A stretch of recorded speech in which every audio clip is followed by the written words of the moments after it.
டிஜி film company, Magnus productions, Sabarish Sangamithra Soumya Anbumani தயாரிப்பில் SP Sakthivel இயக்கத்தில் குணாநிதி நடிக்கும் அலங்கு டிசம்பர் 27 முதல் திரையரங்குகளில். GT Holidays, South India's #1 travel brand.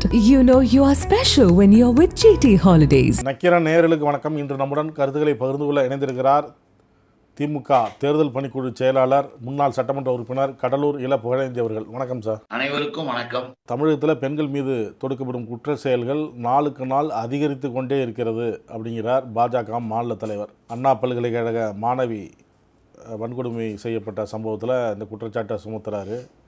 இனி கிடைக்கிற மேடைகள் எல்லாத்துலேயும் திமுகவை கிழித்தெறிவேன் அப்படிங்கிற நேற்று சாட்டையால் தன்னை அடிச்சுக்கிட்டாரு. அப்போ இதை சொல்கிறார், கிடைக்கிற மேடைகளில் திமுகவை கிழிச்செறிவேன் அப்படிங்கிற. என்கின்ற 420 மலை. ஏன் 420 மலைன்னு சொல்கிறோம்னா, தன்னுடைய தேவைக்கு ஏற்றார் போல, தன்னுடைய சூழ்நிலைக்கு ஏற்றார் போல பொய்யை பேசி மக்களை ஏமாற்றலாம், எதையாவது அரசியல் பண்ணலாம், தன்னை முன்னிலைப்படுத்திக்கலாம் என்ற ஒரு சுயநலவாதியாக இன்னைக்கும் தென்படுறாரு. காரணம் வேற ஒன்றும் இல்லை. இப்போ இவ்வளவு பேசுறாரு. எந்த சமூகத்திலும் எந்த அரசாங்கம் இருக்கின்ற பொழுதும் தவறுகள் சுத்தமாவே நடக்கல, தவறே நடக்காது. எங்க ஊர்ல யாருமே எல்லாமே நல்லது இதா இருக்காங்க, யாருக்கும் இது கிடையாதுன்னு யாராலையும் சொல்ல முடியாது.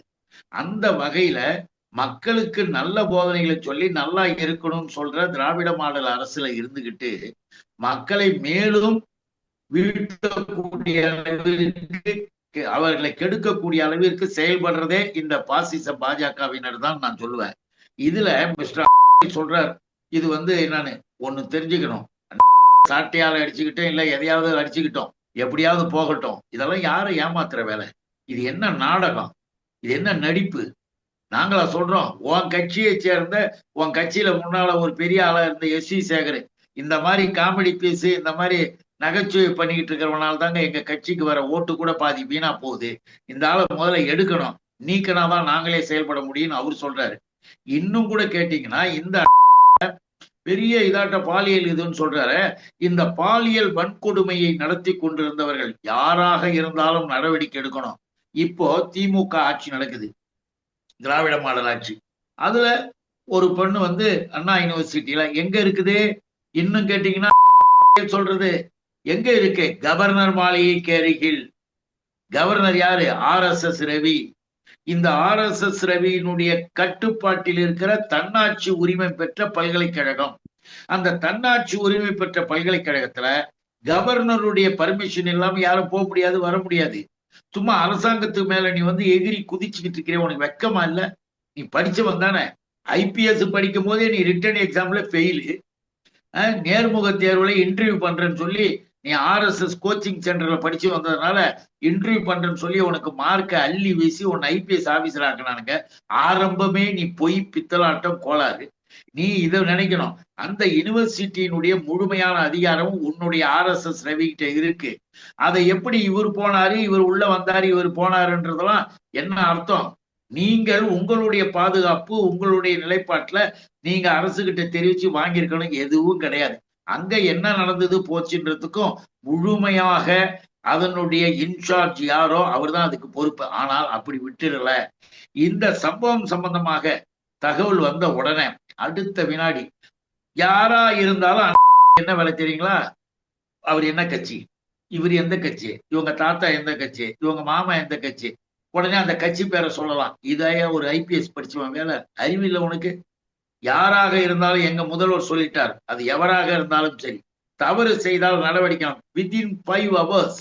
2 hours பிடிச்சாங்க, 3 hours விசாரணை, 5 hours ரிமாண்ட் பண்ணியாச்சு, உள்ள தூக்கிப்பட்டுச்சு. அதுதான் திமுக ஆட்சி. இன்னைக்கு பாலியல் வன்கொடுமைகள் அவர் வைக்கிற குற்றச்சாட்டு FIR எப்படி வெளியில வந்துச்சு அப்படின்னு கேட்கிறாரு அவரு. முதல்ல நாம என்ன சொல்றோம்? FIR வெளியே ரெக்கார்ட் பூர்வமான இந்த இதை திசை திருப்புற வேலை வேணாம். ரெக்கார்ட்ல FIR போட்ட, அது கூட கோர்ட்ல எப்படி சொல்லியிருக்காங்கன்றது பாருங்க. FIR எப்படி வெளியே வரணும்? ஊடகங்களும் இருக்கு. கோர்ட்ல போய் ரிமாண்ட் பண்ணுவாங்க. ரிமாண்ட் பண்ணும்போது FIR இல்லாம அங்க ரிமாண்ட் பண்ண முடியாது. அந்த FIR கோர்ட்ல சார்ஜ் பண்ணும்போது அதற்கு பிறகு அதன் மூலமாக என்னென்ன வந்திருக்கு போயிருக்குன்னு 4 பேர் பேசிக்கிறதோ எழுதுறதுக்கோ ஒன்றும் ஒரு பெரிய அதிசயம் இல்லை. அதற்கும் அரசாங்கத்துக்கும் தொடர்பு வைக்காதீங்க. இன்னொன்னு நான் சொல்றேன், 5 மணி நேரம் எஃப்ஐஆரை பதிவிறக்கம் செய்யறதெல்லாம் கண்டுபிடிக்க முடியாதா அப்படின்னு கோர்ட்டு கேட்குது. எஃப்ஐஆர் வந்து எப்படி எந்த அளவுல செய்யணும்னோ டிபார்ட்மெண்ட் வைஸ் வந்து லீகலா செஞ்சிருக்கிறதா ஐபிஎஸ் அவர் ஆபீசரே சொல்லியிருக்காரு. நாங்கள் வந்து எந்த விதமான இதுவும் செய்யல, சரியான முறையில் தான் செஞ்சிருக்கிறோம்னு அழகா அந்த இவரே சொல்லியிருக்காரு, காவல்துறை உயர் அலுவலரே சொல்லியிருக்காரு. நாம கேட்க விரும்புறது செயல்களுக்காக நான் சொல்றேன். இது வந்து நீங்க கேட்கறது டெக்னிக்கல். அந்த டெக்னிக்கல் பிளாவ்ல அதை வச்சுக்கிட்டு இவங்க பேசிட்டு இருக்க கூடாது. அது யாருடைய தவறு என்னன்றது அதுக்கு விசாரணை தான் வைக்கணும். நான் ஒண்ணு சொல்ல விரும்புறேன். யூபி பனாரஸ் பல்கலைக்கழகம் திருத்தி விடணும், ஆர்எஸ்எஸ் ரவி அங்க விரட்டி விடணும்.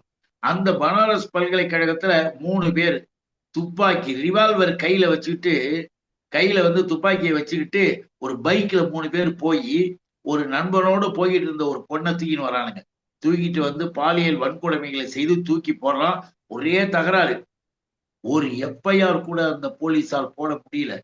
ஏன்ற காரணம் பின்னால தெரிஞ்சது. ஒண்ணு தெரியுங்களா? 1000 மாணவர்கள் ரோட்ல உட்கார்ந்து போராட்டம் பண்ணாங்க. அவுத்து போட்டீங்க ஆர்டர். அவனுக்கு அறிவு இருக்கா?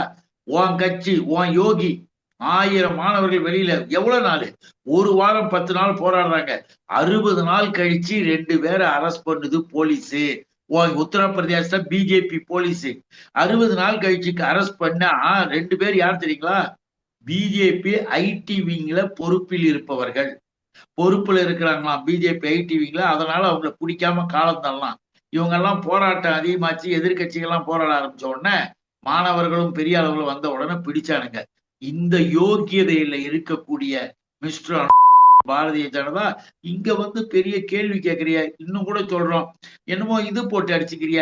நீ ஒழுங்கான சாட்டை எடுத்து அடிச்சுக்க வேண்டியதானே? ஒழுங்கான சாட்டையை கேட்டு வாங்கிருக்கலாம்ல.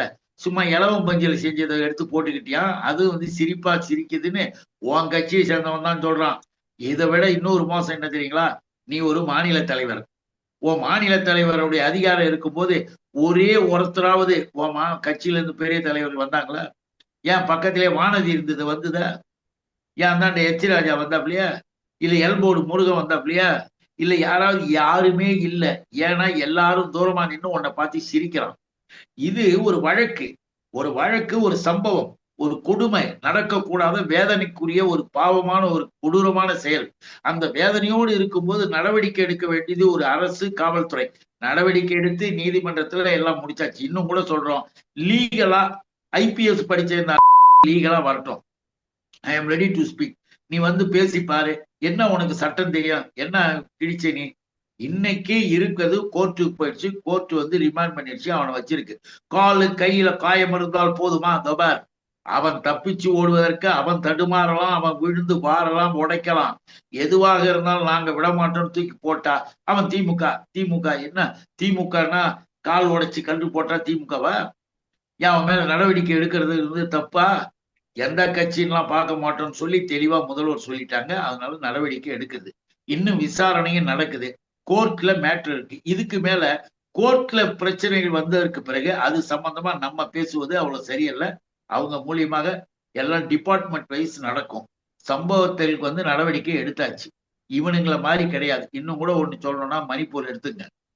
ஏன் மணிப்பூர்ல ரோட்ல சாதாரணமா மகளிரை இது பண்றான். காவல்துறை அதிகாரிகள் அழுதுட்டாரு. ஒரு அதிகாரி, நான் என்னங்க பண்றது, என்னை வந்து நடவடிக்கை எடுக்க விட மாட்டேன்றாங்க. அங்க பிஜேபி அரசு. ஏன் இந்த அங்க போய் ஆட வேண்டியதான ஆட்டம்? மோடி திரும்பி கூட பார்க்கல இன்னும் அந்த மக்களை. அங்க வந்து கேஸும் இல்லை, ஒண்ணும் இல்லை. எல்லாமே பாரதிய ஜனதா பீப்புள்ஸ் வந்து இந்த கொடுமைகளை அரங்கேற்றிக்கிட்டு இருக்கிறாங்க. அதெல்லாம் கண்டிக்கிறதுக்கு வக்கு இல்லாம தமிழ்நாட்டுல ஒழுங்கா ஆட்சி இருக்கு. இன்னொன்னு எதுக்கு சொல்றேன்னா, யூனியன் கவர்மெண்ட் வெளியிட்டு இருக்கிற அந்த ரெக்கார்ட்ஸ், அந்த ஆய்வு அறிக்கையை போய் பார்க்க சொல்லுங்க. தமிழ்நாட்டுல பாலியல் வன்கொடுமைகள் என்பது மிக குறைந்தது. யூபிலையும் குஜராத்லயும் நம்பர் 1 டாப்ல இருக்கு. நாம அது வந்து ஒரு ரெக்கார்ட்ல இருக்குன்றதுக்காக சொல்ல வரோம், உண்மையை சொல்ல வரோம். அதெல்லாம் புரியாம தமிழ்நாட்டுல நான் இப்படி செஞ்சுட்டா. நீங்க அந்த ரெக்கார்டில் இப்படி இருக்குன்னு சொல்றீங்க. கோர்ட்டு விஷயமும் இப்போ சொன்னீங்க. அதே கோர்ட் என்ன சொல்லுது? புகார் கொடுக்க காவல் நிலையத்துக்கு மக்கள் வருவதற்கு பயப்படுற நிலை தான் இன்னும் இருக்கு அப்படிங்குது கோர்ட்டு. அப்படின்னு கோர்ட்டு சொல்லுதுன்னா, கோர்ட்ல இன்னும் வந்து புகார் கொடுக்க வருவதற்கு பயப்படுறாங்கன்னு ஏன் சொல்றாங்க? கோர்ட்ல என்ன காரணம்? புகார் கொடுக்க வருபவர்கள் விசாரணைக்குரியவர்களாக அவர்கள் வருகின்ற பொழுது உரிய முறையில விசாரணை நடத்துறாங்க. இப்போ இந்த கம்ப்ளைண்ட கொடுத்தது அவங்க அப்பா அம்மா தான். அந்த பொண்ணு கூட பாவம் அது கூட வரல. அவங்க அப்பா அம்மா தான் போய் கம்ப்ளைண்ட் குடுத்தாங்க. அந்த கம்ப்ளைண்ட் குடுத்தாங்க. அது மேல நடவடிக்கை இருக்கு. கோர்ட் ஜெனரல் டாக்கிங் ஒண்ணு சொல்லியிருக்காங்க. அது தமிழ்நாட்டுக்கு மட்டுமல்ல, எல்லா இடங்களுக்கும் சேர்த்து அந்த வார்த்தையை வைக்கலாம். இந்தியா முழுக்கும் கூட தான் கோர்ட்டுக்கு மக்கள் வர்றதுக்கு பயப்படுறாங்க. போலீஸ் ஸ்டேஷனே மூடி வச்சிருக்கிறான்னா, அந்த மாரி மாநிலங்கள்ல இருக்கிற பாரதிய ஜனதா அரசு வேற. நமக்கு அப்படி கிடையாது. ஆனால் இனியும் நம்முடைய முதல்வரின் நடவடிக்கை என்பது மிக தெளிவாக இந்த வழக்குல இருக்கு அப்படின்றது எல்லா மக்களுக்கும் தெரியும். இது நம்ம யாரையும் ஆதரிச்சு யாரையும் வரவேற்று அப்படிலாம் ஒண்ணுமே கிடையாது. எவனாக இருந்தாலும் நடவடிக்கைன்ட்டார். இதுல என்ன தப்பு இருக்கு? திமுக ஆட்சிக்கு வந்ததுலேருந்து பெண்களுக்கு பாதுகாப்பு இல்லை அப்படிங்கிறார் எடப்பாடி பழனிசாமி. இந்த சம்பவத்துக்கு அப்புறம் செய்தியாளர் சந்தித்து பேசுகிற எடப்பாடி பழனிசாமி இந்த குற்றச்சாட்டை சொல்றாரு. காவல்துறை சுதந்திரமாக செயல்பட விடல அப்படிங்கிறார். அதான் எடப்பாடி பழனிசாமி திமுக ஆட்சியில சட்ட ஒழுங்கு சரியா இருக்கு, பெண்கள் நல்லா இருக்காங்கன்னா சொல்ல போறாரு? அவர் இப்படித்தான் சொல்லுவாரு. ஏன்னு கேட்டா, அவருக்கு ஆட்சியில் இருக்கும் பொழுது ஒரு முதலமைச்சராக இருக்கக்கூடிய தகுதியோ தரமே இல்லாத ஒரு நபர். நாங்க ஆட்சியில் இருக்கும் பொழுது காவல்துறையை சுதந்திரமா செயல்பட விட்டோம். ஸ்காட்லாந்து யார்டுக்கு இணையா காவல்துறை செயல்பட்டது, தமிழ்நாடு காவல்துறை செயல்பட்டதுன்னாரு. தமிழ்நாடு காவல்துறை இன்றைக்கு மிகவும் தெளிவாக சுதந்திரமாக செயல்படுறதுனால்தான் 2 மணி நேரத்துக்குள்ள 5 மணி நேரத்துக்குள்ள நடவடிக்கை எடுக்கிறாங்க, அக்யூஸ்டுக்குள்ள பிடிக்கிறாங்க. அக்யூஸ்ட பிடிக்காத வழக்குகள் எத்தனை இருக்குன்னு சொல்லுங்க பாப்போம். எடப்பாடியே வாய்க்கு வந்ததை பேசுற. பொள்ளாச்சியில நடைபெற்றது எத்தனை மாதங்கள்? நடவடிக்கை எடுத்தியா? போய் கம்ப்ளைண்ட் கொடுத்தா கம்ப்ளைண்ட் தூக்கி போட்டுட்டு போலீஸ். ஏன்? உன் கட்சியை சேர்ந்த ஒரு தலைவனுடைய மகனே அது உள்ள இருக்காப்ல. நூற்றுக்கணக்கான பேருடைய வாழ்க்கையை பாழடைச்ச பாலியல் படுகொலை நடந்ததற்கு அந்த பொள்ளாச்சி சம்பவமே போதும். அப்போ எடப்பாடி உட்காந்துக்கிட்டு வேடிக்கை பார்த்துட்டு உட்காந்த. போலீஸ் நடவடிக்கை எடுக்க போச்சுன்னா போலீஸை நடவடிக்கை எடுக்க விடாம தடுத்தது எடப்பாடி. இந்த மாதிரியான உண்மையாக நடைபெற்ற அந்த சம்பவங்கள் எல்லாம் நம்ம இங்க சொல்லும் பொழுது அதெல்லாம் மறுத்து சொல்றதுக்கு சொல்லுங்க பாப்போம். நாம மட்டுமல்ல, எல்லாருமே அன்னைக்கு சொன்னாங்க, என்னையா செய்து இந்த அரசாங்கம் போலீஸை ஏன் அப்படி போட்டு வச்சிருக்குன்னு சொல்லக்கூடிய அளவுக்கு கேவலமாக இருந்தது. அதனால எடப்பாடிக்கும் சொல்லுவதற்கு யார் வேணா குற்றம் சொல்லலாம், சேத்த வாரி தூக்கி வீசலாம். இந்த விவகாரத்துல ஆளுங்கட்சிக்கு தொடர்பு இருக்குமோன்னு சந்தேகமா இருக்கு, சிபிஐ விசாரணைக்கு இதை விட்டுணும் அப்படிங்கிறாரு. ஆளுங்கட்சிக்கு தொடர்பு இருக்குமோன்னு அவருக்கு சந்தேகமா இருக்குதான். ஆளுங்கட்சிக்கு தொடர்பு இருக்குது இல்ல அப்படின்றதுல இந்த பல்கலைக்கழகத்தின் உள்ள விசாரணைக்கு எல்லாருமே போய் ஆகணும். அங்க RSS ரவி உட்பட அவருடைய அதிகாரத்திற்கு உட்பட்ட அந்த ஏரியாவில் இவங்கெல்லாம் எப்படி உள்ள போறாங்க வராங்கன்றதே அந்த ஆளுநர் மாளிகை பதில் சொல்லி ஆகணும். அதை நம்முடைய போலீஸை வச்சு விசாரிக்கலாம்னு பார்த்தா அதை கெடுக்கிறதுக்கு இந்த எடப்பாடி இந்த 420 மலையெல்லாம் இப்ப இந்த வேலையை பார்க்கறானுங்கன்னு அர்த்தம். வேற ஒண்ணும் கிடையாது. இப்போ இந்த விவகாரத்தில் கோர்ட்டு சொல்லும் பொழுது ஒரு கருத்து தெரிவிச்சிருக்கு. பெண்கள் மற்றும் குழந்தைகளுக்கு எதிரான இந்த மாதிரி விவகாரத்தில் FIRல இருக்கிற தகவல் வெளியே வரக்கூடாது, அதை உறுதிப்படுத்தணும் அப்படின்னு ஒரு உத்தரவிட்டிருக்கு. ஒண்ணு நல்லா புரிஞ்சுக்கணும். ஒரு வழக்கு ஒரு FIR போடும் பொழுது காவல்துறையில் அவர்களுடைய டியூட்டியை கடமையை அவங்க செஞ்சு உள்ள அனுப்பும் பொழுது அதற்கு அடுத்த கட்டமாக அது போகின்ற போது வெளியேறுகிறதா வெளிப்படுகிறதா என்பதற்கு அவங்களும் பொறுப்பெடுக்க முடியாது. அதே நேரத்துல கோர்ட்டு சொல்வதை ஏற்றுக்கொள்வோம். கோர்ட்டு சொல்வதை ஏற்றுக்கொண்டு பெண்கள் சம்பந்தமாக குழந்தைகள் சம்பந்தமாக போது இப்ப பெண்களே வெளியில ஒரு பேட்டி கொடுத்துட்றாங்க. அதுக்கு என்ன பண்ண முடியும்? யாரு தடுக்க முடியும்? நான் FIRல நான் இதெல்லாம் சொல்லிட்டு என் கம்ப்ளைண்ட் கொடுத்துருக்கேன் அப்படின்னு ஒரு கம்ப்ளைண்ட ஒருத்தவங்க சொல்லும் பொழுது நீங்க என்ன பண்ண முடியும்? அதைத்தான் கோர்ட் என்ன பண்ணுது, ஒரு அறிவுரையா சொல்லுது. அது இப்ப வெளியில வர வேண்டாம், வெளியில தெரிய வேண்டாம். இன்னொன்னு, இன்னாரு அப்படின்னு சொன்னா அவங்களுடைய லைஃபுக்கு அது கேடா இருக்கும், பாதகமா இருக்குன்றதுனாலதான் இந்த அறிவுரையே கொடுக்கப்படுது. அதுல யாரும் மாறுபட்ட கருத்து கிடையாது. ஆனால் புகார் கொடுத்தவர்களே அவர்களை சார்ந்தவர்களே வெளிப்படையாக ஏதேனும் சொல்லிவிடுகின்ற பொழுது யாராலும் தட்ட முடியாது, மறுக்க முடியாது. இது கோர்ட்டினுடைய இதை ஆர்டரை நம்ம ஏத்துக்கணும். இது யாருமே எந்த பெண்ணா இருந்தாலும் நம்ம வீட்டு பொண்ணு மாதிரி அதை நம்ம பாதுகாக்க வேண்டியது நம்முடைய கடமை தான். அதுல ஒன்றும் எந்த தவறும் கிடையாது. விமர்சனம் பண்றது, கிண்டல் பண்றது, அதை பற்றிலாம் கவலை இல்லை. இதுதான் எங்கள் பாதை, இந்த பாதையில் நாங்கள் தெளிவா இருக்கிறோம், நாங்கள் இனிமேல் இப்படி இந்த பாதையில தான் போக போறோம் அப்படின்னு சொல்றாரு. அது சொல்லுவாரு. ஏற்கனவே இவங்க கட்சியை சேர்ந்த எல்முருகன் ஒரு வேலை தூக்கிட்டு முருகன் கோயிலுக்கு போறேன்னு சொல்லிட்டு போயிட்டு வந்தவர் தான். போயிட்டு வரும்போது கூட அந்த வேலை காலுக்கு கீழே வச்சு அவமரியாதை பண்ணாங்கன்னு முருகன் பக்தர்கள்லாம் கோச்சிக்கிட்டாங்க. அப்படி இவனுங்க பேருக்கு பெருமைக்காக முருகன் பேரை சொல்றது, சாமி பேரை சொல்றதை தவிர இவர்களுக்கு ஒரிஜினாலிட்டி கிடையாது. ஏன் அதை சொல்றோம்னா, இவருடைய மைத்துனர், இவருடைய மனைவியினுடைய உறவு மைத்துனராக இருந்த சிவகுமார். சிவகுமாருக்கு இன்னைக்கு அவங்க யாரு, இவங்களுடைய அமித்ஷாவினுடைய துறை, அமலாக்கத்துறையின் மூலமாக அவங்க மேல ஒரு சந்தேகத்தைப்பட்டு அவரையும் அவருடைய நண்பர்களையும் போய் ஆய்வு செய்து பார்த்து டாக்குமெண்ட் எடுத்தானுங்க. கிட்டத்தட்ட 150 கோடிக்கு மேல் கேஷ், 100 கோடி, மீதி எல்லாம் டாக்குமெண்ட்ஸ் ஆவணங்களோட புடிச்சிட்டாங்க. புடிச்சு இப்ப வச்சுக்கிட்டு இருக்காங்க. இப்ப என்ன, எதுக்கு 420 மலை ஓடிச்சு அமித்ஷா கிட்ட போன வாரம்? இந்த மாதிரி இந்த அமலாக்கத்துறை அமித்ஷாவுடைய துறை, உங்க துறையின் மூலமா பிடிச்சது யார் தெரியுங்களா? ஏன் மச்சான் தான். எப்படிங்க நான் இது பண்ண முடியும், அரசியல் பண்ண முடியும் போது அமித்ஷா விட்ட பாட்டு, நீ அதை வாங்கிக்கிட்டு உன்னை மாத்த போறோம், இனிமே நீ இருந்தீங்கன்னா சரி வராது என்றெல்லாம் அமித்ஷாவின் மூலமாக தகவல் வந்ததாக, இவரை வான் பண்ணதாக சொன்ன உடனே நேரா ஒட்டியாந்து யாருமே செய்யாத அளவுக்கு நாம் ஒரு போராட்டம் பண்றோம் பாருங்கன்னு ஒரு ஆக்ட் பண்ணிக்கிட்டு வேஷம் கட்டிக்கிட்டு, என் மஞ்சா மேல இருக்கிற கேஸ் அதுல என்னை சேர்த்து விடாதீர்கள், அததான் அங்க சொல்லியிருக்கிறது. அதுல அந்த 100-150 கோடியில என்னை சேர்த்துறாதீங்க, என் மனைவியினுடைய ப்ராப்பர்ட்டி எல்லாம் இருக்குது, அதெல்லாம் இதுல கணக்கு காட்டுறாதீங்க என்று அங்க போய் காலில் விழுந்து கெஞ்சிட்டு, அதுக்காகவே இங்க நான் முருகன்கிட்ட போறேன், ஆறுபடை கோயிலுக்கு போறேன்னு சொல்லி சாட்டையால் அடிச்சுட்டு நாடகம் நடத்திக்கிட்டு இருக்கிற மிஸ்டர். எதுக்கு இந்த நாடகம், எதுக்கு நாங்க சொல்றோம்னா, ஒவ்வொரு மாநிலத்திலும் இப்ப குஜராத் சூரத்துல நடைபெற்று இருக்கிற அநியாயங்கள், அக்கிரமங்கள்ல நீங்க ஒண்ணு பாத்தீங்கன்னா ஒரே இதா இருக்கு. என்ன தெரியுமா? எங்கேயாவது நீங்க கேள்விப்பட்டது உண்டா? இதுவரைக்கும் நம்ம பார்த்து நினைச்சது கிடையாது. குஜராத் சூரத் நகர், குஜராத்ன்றது யாரு? நரேந்திர மோடியினுடைய பூமி. அந்த சூரத் நகர்ல 3 போலி கிளினிக்குகள், டாக்டர் இருக்க இந்த கிளினிக்கு போலித்தனமான 3 கிளினிக்குகள் இப்ப மாட்டிச்சு. அதோட விட்டா பரவாயில்ல. அப்புறம் பார்த்து வெளியில் இருக்கக்கூடிய வெளி மாநிலத்தை சேர்ந்த காவல்துறையும் அங்க இருக்கிற மக்கள் கொடுத்த கம்ப்ளைண்ட்டும் பார்த்தா அசந்து போயிடுவோம்.